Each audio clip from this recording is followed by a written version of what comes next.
Olá, pessoas da internet. Hoje o vídeo é sobre teorias da conspiração e sobre o pacote laboral, para variar. Eu assisti a vários documentários sobre o fecho das fronteiras na Dinamarca e fiquei com curiosidade sobre o que os mídias internacionais falam acerca do caso de Portugal, com a remigração e tudo o que se está a passar no nosso cenário político. Mesmo vendo o documentário completo, peço que saibam filtrar e formem as vossas próprias opiniões. É claro que as ideias políticas emergem da narrativa, naturalmente, e do próprio vídeo, por assim dizer. O documentário chama-se Como Portugal Resolveu o Problema da Imigração e irei deixar link para o documentário completo. A verdade é que o documentário despertou uma ideia em mim. E dei por mim a pensar isto. O governo está, por um lado, obrigado pelo imperativo popular a ser contra os imigrantes e obrigado, pelo outro lado, pelos lobbies das empresas, das grandes empresas, a ser a favor dos imigrantes. Será que os portugueses não vão ser os novos imigrantes? Será que o governo não quer substituir os imigrantes pelos portugueses? E será que o pacote laboral não é apenas um indício disso mesmo? O banco de horas privado, o banco de horas grupal, a facilitação ao despedimento ilegal, o atar das mãos ao ACT e às instituições sindicais, a perda de flexibilidade do horário porque a empresa é mais importante do que os teus filhos, será que estão a substituir os imigrantes pelos portugueses? Quem também não é fácil de entender é Luís Montenegro. Num dia diz que Portugal precisa dos imigrantes e depois apoia a lei da reimigração com o Chega. Além dele dizer que precisa dos imigrantes, ele disse que era literalmente catastrófico para a nossa economia estarmos sem os imigrantes ilegais e sem a própria manifestação do interesse. Existe algum valor mais alto ou é teatro político? O próprio Chega, que é extremamente contra os subsídio-dependentes, não hesitou em apoiar a medida para baixar os impostos aos mais subsídio-dependentes, as grandes empresas. E depois veio falar contra as grandes empresas e dizer que a mama vai acabar. Há algo muito mal no teatro político e algo que não está a bater certo. E já não é possível esconder o sol com a peneira. São as contradições nas entrevistas, são as contradições na Assembleia da República e é algo que as pessoas conseguem ver e sentir. É óbvio que a manifestação de interesse não podia continuar, especialmente porque com 12 meses de descontos terem acesso a todo o nosso sistema social, de educação e saúde é impensável e muito difícil de suportar para um país pequeno e envelhecido como o nosso. Não sou nada a favor do logo se vê, tem que haver um compromisso cultural e se querem ter respeito, tem que se dar ao respeito. E tem que haver investimento de ambas as partes, tanto do país que acolhe, como do país de onde vêm as pessoas e das próprias pessoas. Para criar cidadãos portugueses, também tem que haver investimento. Acho muito bem que as embaixadas sejam consultadas também relativamente a registros criminais e outras informações relevantes. Mas acho que isso somos todos a favor. E realmente, como vimos no documentário, a intenção de imigrar realmente baixou em 70%. Desde que começaram a ver os zunzuns sobre a imigração. No entanto, e o que é certo, é que seriam deportados 18 mil imigrantes ilegais e até agora foram deportados 15 por trimestre. A trabalhar a essa velocidade não dá, André. Tens que dar um pouco mais. Foram também financiados 2 centros de detenção para os imigrantes com 30 milhões de euros e só cabem 300 pessoas em cada um. Quer do resto do dinheiro? Quer das deportações? Eu sei que não sou engenheiro nem economista, eu sou basicamente um gajo da classe trabalhadora que não percebe grande coisa de política. Mas existem muitos números que não batem certo. E agora vêm em pânico com o pacote laboral para te transformarem também a ti no imigrante. O governo quer te transformar no imigrante e tu vais ter tão poucos direitos que mal vais conseguir falar português correto. Seja como for, fiz um pequeno resumo do documentário. Eles tocam nas questões que referi acima. Vou deixar os links para o canal e o link do vídeo original, que está em inglês. Mas também não há problema, é mais um passo para te tornares um homem do mundo, como o Luís e o André desejam que tu sejas. É a modernização que as empresas tanto precisam.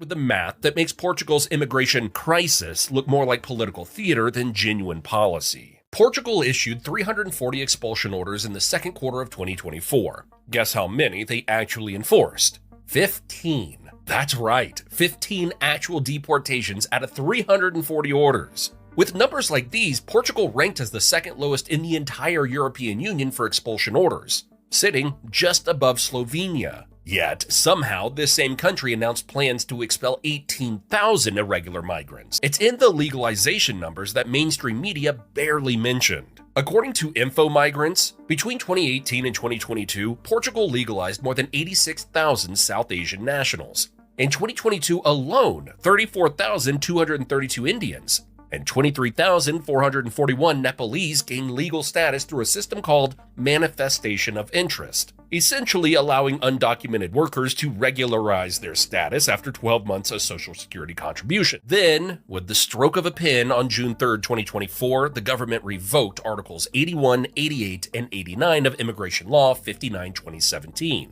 effectively ending post-entry legalization forever. To understand how they plan to actually remove 18,000 people, we need to look at how they're physically managing this crisis. While everyone was focused on that boat landing in August, Portugal was quietly securing 30 million euros in EU recovery funds to construct 2 new detention centers that most Portuguese citizens have never heard of. These aren't just holding facilities. They're called Centros de Instalação Temporária, or CIT centers, and they're being managed directly by police rather than civilian authorities. Each center will hold roughly 300 people, representing a huge expansion of Portugal's detention capacity from just one operational center near Porto. Government sources quietly admitted the first 4,500 deportation notices weren't even aimed at boat arrivals. They were sent to migrants from India, Pakistan, Bangladesh, and Nepal, most of whom flew in or crossed over land. And here's the question nobody's asking.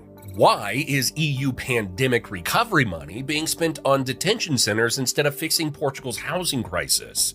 Lisbon literally scrapped 3,300 low-cost homes to free up cash for migration control. So while Portuguese families can't find affordable housing, EU recovery funds are paying for migrant lockups. In May 2025, just weeks before a snap election, Portugal's caretaker government announced what they called a major campaign to expel, once again, up to 18,000 irregular migrants. The timing wasn't coincidental. This was political theater at its finest. The first 4,500 voluntary departure letters were sent out in that very week, giving recipients just 20 days to leave or appeal. Failure to comply would lead to detention in those new CIT centers while courts looked into their cases. Ministers claimed Portugal deported fewer people than almost any other EU country and insisted the system doesn't work. But what most citizens don't realize is in July of 2025, Parliament created a brand new unit called UNEF, the National Foreigners and Borders Unit.